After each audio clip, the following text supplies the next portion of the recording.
The sun, a newborn hope, peeked over the horizon, casting long shadows across the dusty road leading to Shiloh. It was a time of judges in Israel, a time when God's people sought his face. The entrance to the tabernacle, a symphony in gold and crimson, glowed in the early morning light. Women, their faces etched with hope and despair, clutched their children, their whispers swirling like the dust devils in the distance. But Hannah, draped in a cloak of sorrow, sat alone, her silence a heavy shroud. She was but a shadow, her face hidden, her pain a secret whispered only to God. Her heart ached with a longing only a mother could know. Each beat a painful reminder of empty arms, a silent cradle. The laughter of children, sweet music to most, was a sharp, discordant melody to her soul.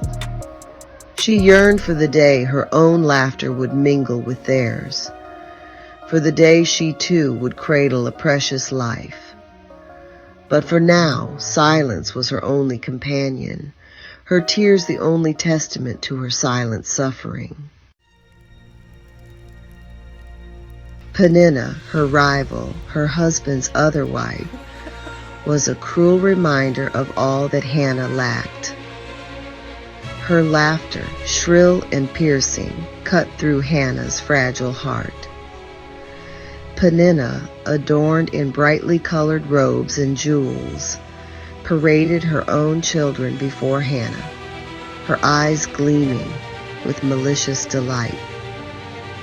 The whispers, sharp as daggers, sliced through the air, each syllable a venomous barb aimed at Hannah's wounded soul. Hannah's eyes, pools of unshed tears, remained downcast. She tasted the bitterness of her rival's scorn, felt the weight of her own barrenness. Her heart, a fragile bird trapped in a cage of sorrow, beat a frantic rhythm against her ribs.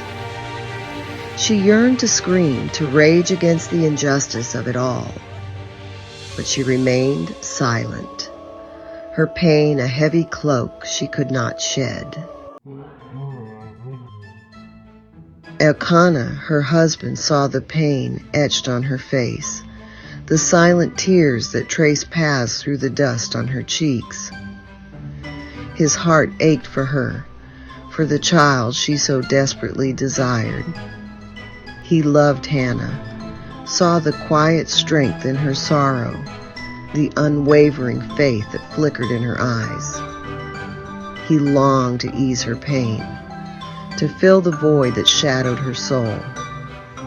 He would shower her with gifts, offer words of comfort, but his love, though genuine, could not penetrate the depths of her despair. "Hannah, my love," he would murmur, his voice rough with unshed tears. "Why do you torment yourself? Am I not more to you than 10 sons? But his words, though spoken with love, were but whispers against the roar of her silent grief.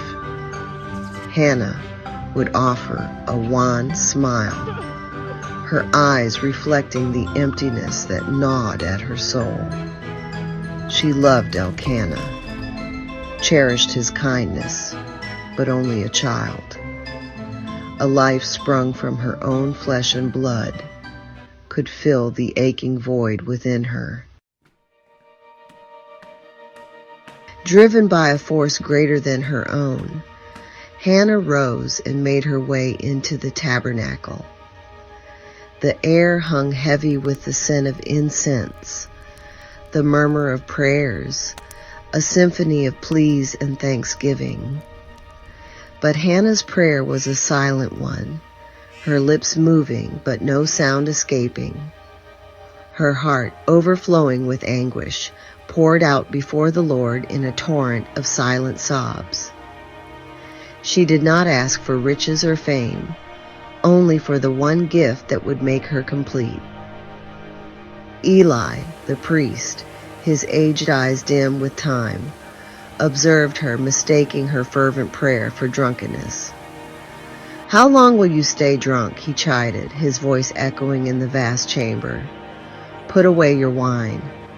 Hannah, her voice choked with tears, lifted her eyes, her gaze unwavering. "I am not drunk, my lord," she whispered, her voice raw with emotion. "I am a woman deeply troubled, pouring out my soul before the Lord." Her words, spoken with the raw honesty of a broken heart, pierced the veil of heaven. She made a vow, a promise whispered between her soul and her God. "If you will only look upon your servant's misery and remember me, and not forget your servant, but give her a son, then I will give him to the Lord for all the days of his life." And in that moment of complete surrender, a shift occurred. The heavy chains of sorrow that had bound her seemed to loosen, replaced by a glimmer of hope, a fragile butterfly fluttering in her chest. Eli, sensing the divine presence that enveloped her, offered a blessing. "Go in peace," he said, his voice filled with newfound respect. "And may the God of Israel grant you what you have asked of him." Hannah left the tabernacle, her steps lighter, her heart no longer a desolate wasteland, but a field being prepared for the planting of a miracle.